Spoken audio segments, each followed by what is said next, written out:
Men buni kimga aytishim mumkin? Ichimni kemirayotgan bu dahshatni kimga ochay? Singlimga aytolmayman.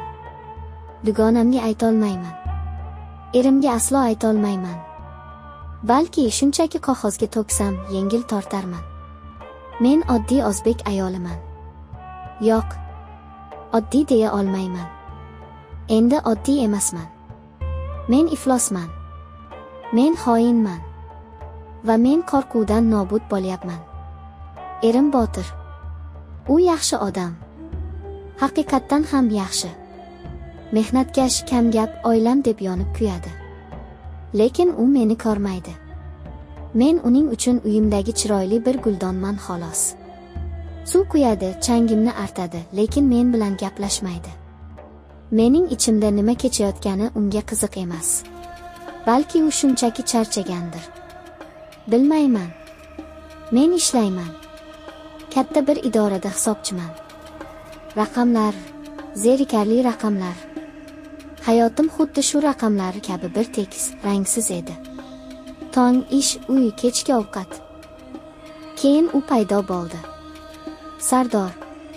U bizning idoraga tekshiruv uchun kelgandi. U boshqacha edi. U tirik edi. Uning kulgisi butun xonani to'ldirardi.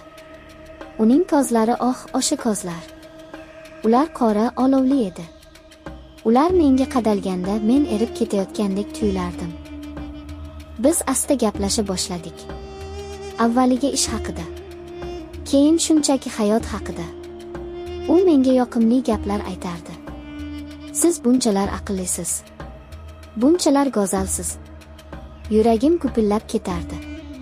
Necha yildan beri bunaqa gap eshitmagandim. Botir menga oxirgi marta qachon yoqimli gaplar aytganini eslolmayman ham. Biz pinhona uchrashadigan bo'ldik. U mening sochlarimni silardi. Sizdan bahorning hidi keladi derdi u. Men esa o'zimni yana 18 yoshli qizdek his qilardim. Men bamisoli uchardim. Birinchi bosa. Xudoyim, o'sha bosani eslasam. Hamon titrab ketaman. Biz uning mashinasida o'tirgandik. Tashqarida yomg'ir shivirlardi. U ohista yuzimni kaftlari orasiga oldi. Bizning sevgi hikoyamiz boshlandi. Bu olov edi. Bu aqldan ozish edi. Men Botirga yolg'on gapira boshladim. Dugonamnikiga ketyapman, ishda ushlanib qoldim, onamnikiga borib kelaman. Har bir yolg'onim yuragimga pichoqdek sanchilardi. Lekin Sardorning quchog'i bu og'riqni unuttirardi. Biz restoranlarga borardik. U menga sovg'alar olardi. Biz shahar chetidagi mehmonxonalarda uchrashardik. Uning ehtirosi cheksiz edi. U meni shunday sevardiki. Yo'q, u meni xohlardi. Endi buni tushunib yetyapman. U ovchi edi, men esa uning oljasi edim. Oylar o'tdi. Men bu ikki hayotga ko'nikib qoldim. Bir tomonda sodda, mehribon, lekin zerikarli erim Botir. Ikkinchi tomonda xavfli, ehtirosli, hayotimga rang olib kirgan Sardor. Men ikkisini ham yo'qotishni xohlamasdim.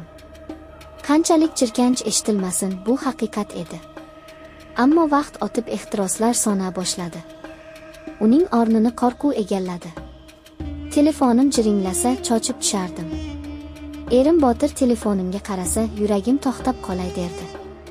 Keyin o'sha noxush hodisa yuz berdi. Biz yana o'sha mehmonxonada edik. Menda aybdorlik hissi yana bosh ko'tara boshlagandi. Sardor, biz hammasini to'xtatishimiz kerak dedim men. Men boshqa bunday yashay olmayman.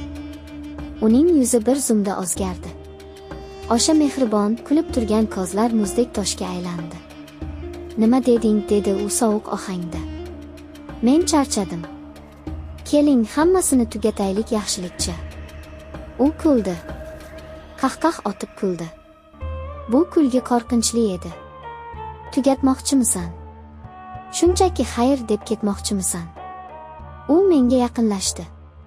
Men orqaga tisarildim. Men seni sevdim, Laylo. Sen esa meni o'yinchoq qildingmi? Yo'q, aslo deya baqirdim men. Lekin men erli ayolman. Bu noto'g'ri. Shunda u birdan qo'limdan qattiq tortdi. Bilagim zirqirab ketdi. Men bilan 1,5 yil yotganingda noto'g'ri emasmidi? Eringning yuziga kulib qarab, kechalari men bilan uchrashganingda noto'g'ri emasmidi? Uning ovozi balandlab borardi. Men qo'rqib ketdim. Iltimos, Sardor, qo'yib yubor. Og'riyapti. U qo'limni yanada qattiqroq siqdi. Sen endi mendan qutula olmaysan, tushundingmi? Sen menga tegishlisan. Faqat menga. O'shanda men birinchi marta undan qo'rqdim. Men yig'lab yubordim. Iltimos, otinaman. U birdan meni og'ziga tortdi va qattiq o'pdi. Bu bosa emas, bu hujum edi. O'sha kuni men o'z sevgilim tomonidan zo'rlanganimni his qildim. Ruhim zo'rlandi. Shundan keyin hammasi dahshatga aylandi. U meni qo'yib yubormadi. Men endi uning sevgilisi emas, asirasi edim. Bir kuni erim Botir bilan uyda o'tirgandik. Kechki ovqat vaqti edi. U ishxonasi haqida nimadir gapirardi. Telefonimga xabar keldi. Sardor ekan. Ering yoningdadir. Aytchi, hozir unga qo'ng'iroq qilsam nima bo'lar ekan? Shunchaki, salom Botir aka, men sizning xotiningizni sevaman desam. Piyoladagi choy qo'limdan tushib ketdi. Choy to'kildi, piyola sinmadi, lekin men sindim. Senga nima bo'ldi, Laylo? Ranging oqarib ketdi, dedi erim Botir xavotirlanib. Hech nima, shunchaki boshim aylandi, deb yolg'on gapirdim. O'sha kecha men umuman uxlamadim. Men qo'rqinchli tush ko'rayotgandek edim. Lekin bu tushdan uyg'onishning iloji yo'q edi. U endi shunchaki kuzatmasdi, u tahdid qilardi. Men bilan uchrashasan bugun. O'sha mehmonxonada. Soat 5da. Kelmasang nima bo'lishini o'zing bilasan. Men borardim.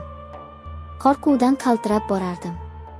Uchrashuvlarimiz endi ehtirosli emas, jirkanch va azobli edi.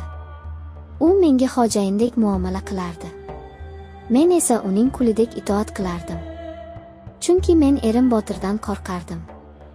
Ota-onamdan qo'rqardim. Gap so'zdan, sharmanda bo'lishdan qo'rqardim. Sardor buni bilardi. U mening qo'rquvimdan foydalanardi.